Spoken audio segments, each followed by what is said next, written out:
Assalamualaikum warahmatullahi wabarakatuh. Kita sampai di materi terakhir, materi inti, yaitu power sequence. Kenapa saya katakan materi inti? Karena dari power sequence ini kita bisa mengetahui alur kerja, alur tegangan yang mana duluan, yang mana belakangan, yang mana harus diukur, yang mana nanti diukurnya. Nah, kita buka halaman 35, masih di board ZE6. Kenapa saya menggunakan dari awal sampai akhir ini saya menggunakan kode board ZE6? Karena ZE6 ini salah satu yang paling sempurna atau yang paling apa namanya ya pokoknya paling sempurna lah di antara skema-skema yang lain, karena hampir semua tegangan, hampir semua jalur, hampir semua titik itu digambarkan dengan jelas di skematik ZE6 ini, sehingga kita bisa belajar ketika kita menemukan masalah di mainboard yang tidak menggunakan skema atau menggunakan skema tapi tidak full. Nah di ZE6 ini dia menggambarkan semuanya secara full, jadi bisa dijadikan acuan ketika kita melakukan pemeriksaan di mainboard lain.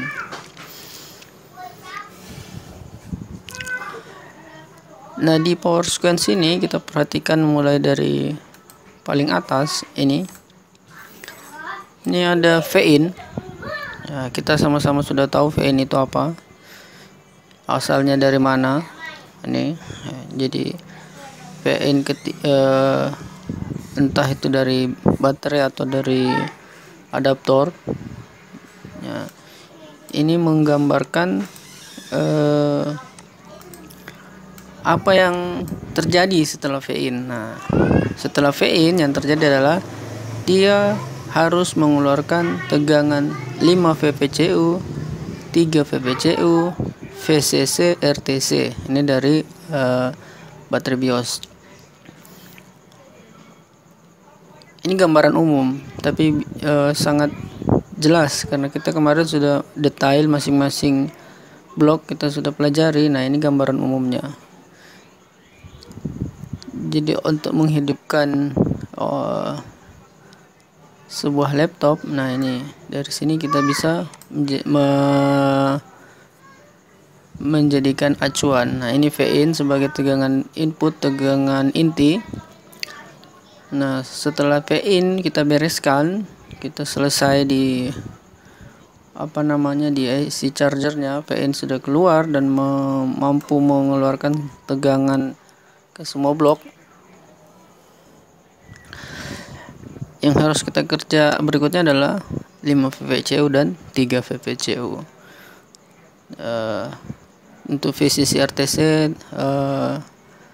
kemungkinan besar masalah hanya di baterainya saja. Jika tegangan 3 voltnya memang kurang, ya diganti saja. Nah kemudian ada HWPG SYS. Ini HWPG SYS apa? HWPG SYS itu adalah tegangan yang keluar ketika 5 VPCU dan 3 VPCU ini sudah bekerja. Nah, di sini ada keterangan dari PWM to EC. Maksudnya PWM itu apa? PWM itu power regulator. Jadi ketika power regulator IC DC-DC mengeluarkan tegangan 3 VPCU, maka HWPG ini masuk masuk ke EC. C itu KBC, IO itu sama aja. Ini. Nah, setelah HWPG masuk ke EC, maka lakukan pemeriksaan di KBC-nya, yaitu satu ini RTC RT crash, kemudian NBS WON. Nah ini harus ada. Nah dari di sini ada keterangan from button to EC. Jadi NBSO ini di trigger oleh tombol switch-nya. Nah ini. Jadi NBSO ini ada di tombol switch-nya dan di KBC-nya. Nah, ketika NBSO ini tombol on off-nya ditekan, kemudian di ground-kan sehingga NBSO menjadi 0 volt untuk sementara. Ketika dilepas kembali ke 3 volt, maka yang keluar berikutnya adalah S5ON. Nah ini S5ON from EC to PWM. Jadi dari NBSO ini keluarlah S5ON masuk ke PWM. PWM-nya yang mana? PWM-nya adalah power regulator yang mengeluarkan 5VS5 dan 3VS5. Selanjutnya begitu terus, artinya urutannya seperti itu. Ini dari EC, kemudian 5VS5 ini yang masuk ke dari ketika 5VS5 dan 3VS5 ini keluar, kemudian dari EC mengeluarkan signal yang bernama EC, RSM, RST, dan DNBS WON masuk ke SB. SB ini source bridge atau chipsetnya, masuk ke situ. Nah, setelah ini masuk, jika chipsetnya normal, chipsetnya menerima signal, kedua signal ini, maka chipset akan mengeluarkan signal juga atau tegangan juga, namanya sus B crash dan sus C crash. Nah, lihat dari SB to EC. Jadi sus B crash dan sus C crash ini masuk ke EC juga. Jadi ini timbal baliknya. Nah, bisa dipahami. Jadi secara umum, jadi ketika tombol switch itu ditekan, kemudian mengeluarkan S5ON ini dan menghasilkan 3VS5, 5VS5, 3VS5, kemudian EC, RSM, reset ini keluar, dan DNBS juga keluar dari EC masuk ke chipset. Nah, kemudian yang kita harap keluarkan sus B crash dan sus C crash. Nah, ketika ini tidak keluar, maka kita bisa berasumsi chipset itu dalam kondisi bermasalah. Nah, itu kenapa kita bisa menentukan chipset itu bermasalah, ya dari sini. Dari tegangan yang harusnya dari power sequence ini, nah, kita bisa menentukan, oh chipsetnya bermasalah nih. Kenapa yang harusnya keluar tidak keluar. Oke, selanjutnya masuk ke sus on, dari EC ke PWM. Dari EC tadi keluar lagi tegangan sus on untuk men-trigger PWM dari 3 VSUS, 1,5 VSUS, SMDDR VREF. Kemudian keluarlah HWPG dari PWM 1,5. Selanjutnya seperti itu sampai keluarlah tegangan akhir yang bernama PLT RST crash. Nah, ini jadi patokan kita ketika melakukan pengukuran di akhir-akhir. Jadi ketika kita menemukan kasus no display,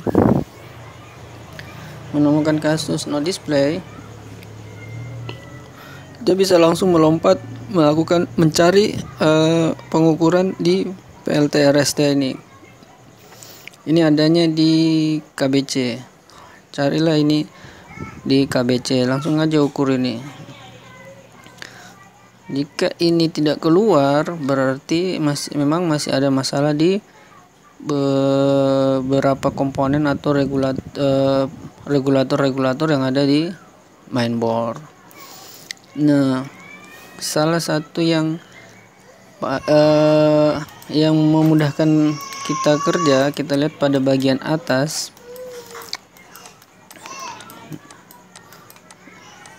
Bagian bawah deh. Kita lihat bagian bawah. Nah, ini Ini lebih memudahkan kita karena dia memberi penomoran titik-titik yang harus kita lakukan pengukuran. Nah, ini coba, ini akan semakin memudahkan kita. Jadi apa yang harus diukur pertama, kemudian apa yang harus diukur kedua, kemudian yang ketiga, yang keempat, ini sudah diatur. Ini berasal dari power sequence tadi. Nah, jadi jalan ceritanya ada di sini. Nah, perhatikan yang tadi saya bilang EC masuk ke chipset nih, DNBOS masuk ke chipset, kemudian keluarlah SUS-C crash dan SUS-B crash, atau ada biasa juga slip S4 atau slip S3. Nah, ini bisa dijadikan tolak ukur ketika melakukan pengukuran. Apa yang harus diukur, nah, ini sudah ada, jadi tinggal kita perhatikan saja langkah-langkahnya. Nah, pertanyaannya, apakah semua kondisi ini sama? Sama, semua kondisi ini sama di semua mainboard. Cuman perbedaannya ada di penamaannya. Bisa jadi di mainboard lain 3 VPCU ini bukan bernama 3 VPCU. Jadi harus diingat. Jadi ketika menemukan kasus, kemudian kita perhatikan power regulatornya, di skemanya ternyata tidak bertuliskan 3 VPCU, bisa saja 3 VA atau 3 VALW. Nah, itu berarti sama. Kemudian S5ON ini biasanya sama sih kalau S5ON ini, atau kayaknya ada beda di satu. Ini juga, ini kemungkinan besar sama, ini sama, ini sama. Nah, di sini biasanya agak beda. Ada SUS-C crash, kemudian ada yang menggunakan slip S4, slip S3, SLP ini. Nah, itu yang harus dihafalkan. Jadi tulis dan tulis. Nah, kalau mau belajar benar-benar belajar, itu harus ditulis. Semuanya harus setiap melakukan pekerjaan, setiap melakukan analisa itu harus dilakukan penulisan. Jadi misalnya menemukan kasus di skema ini, misalnya ini Z6, kemudian besok ketemu kasus di apa namanya, di laptop lain, di HP kah atau di compact, kemudian menemukan penamaan yang berbeda, itu ditulis. Oh, ternyata 3 VPC itu sama dengan 3 VA. Oh, ternyata SUS-C crash itu sama dengan slip S4. Nah, jadi itu. Nah, kalau semua ini bisa kita fahami, kita mengerti jalur kerja di power sequence ini, maka laptop apapun yang kita kerja itu bisa kita lakukan analisa. Tidak ada lagi kesulitan, kecuali dari awal memang kita sudah bingung, maka kan seterusnya bingung kecuali mau belajar dan mau bertanya. Nah, ini saya menjelaskannya sepotong-sepotong karena ini sudah ada titik-titik, ada nomor-nomor yang bisa jadikan patokan pengukuran. Jadi maksudnya begini, misalnya besok kita menemukan tegangan main on-nya hilang misalnya. Apa yang harus dilakukan ketika tegangan main on-nya hilang? Nah, ada dua kemungkinan.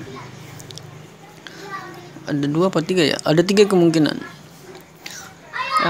Bisa jadi sumber dari main on-nya ini yang bermasalah. Sumbernya dari mana? Dari EC. Bisa jadi outputnya yang bermasalah. Nah, outputnya itu yang mana ya? Bukan, maksud saya triggernya. Jadi EC ini mengeluarkan main on untuk men-trigger beberapa power regulator. Nah, kalau power regulator yang dimasuki atau yang di-trigger oleh main on ini bermasalah, maka otomatis main on ini tidak akan keluar. Ataupun keluar kemudian hilang, keluar kemudian hilang, karena terjadi feedback. Nah itu, jadi ketika menemukan tegangan yang hilang, pastikan mengetahui kondisi di depannya. Apakah di depannya terjadi masalah feedback, kita bisa melakukan impedansi, ukur impedansi apakah normal atau tidak. Kemudian ketika normal, lakukan pemeriksaan di EC-nya atau di sumbernya. Oh, ternyata main on ini sumbernya dari EC. Nah, setelah mengetahui kemungkinan arah EC yang bermasalah, apa yang harus dilakukan ya? Kita mundur lagi ke belakang. Kok apa yang penyebab EC ini tidak bisa mengeluarkan tegangan main on ini? Nah, di belakangnya ada apa? Ada switch on. Oh, switch on ini keluarannya bersamaan dengan main on nih. Artinya sama-sama keluaran dari EC. Jadi tidak bisa dijadikan kecurigaannya belum sampai ke sini. Kalaupun kita mau curiga, ya boleh saja kita langsung lakukan pengukuran di bagian outputnya juga, power regulator yang di trigger oleh switch on ini. Kemana? Nah, kita lihat. Oh, di sini. Periksalah ini, apakah dia normal atau bermasalah atau ada feedback. Ternyata normal. Nah, kembali lagi ke EC, berarti ada kemungkinan memang EC yang bermasalah. Nah, sebelum dieksekusi EC-nya, periksa dulu ke belakangnya, apakah sus C sus B ini sudah keluar. Jangan sampai memang sus B sus C belum keluar sehingga sus on main on juga belum keluar. Nah, jadi prosedur pengerjaannya seperti itu. Periksa di depannya, kemudian periksa sumbernya, kemudian periksa di belakang sumbernya.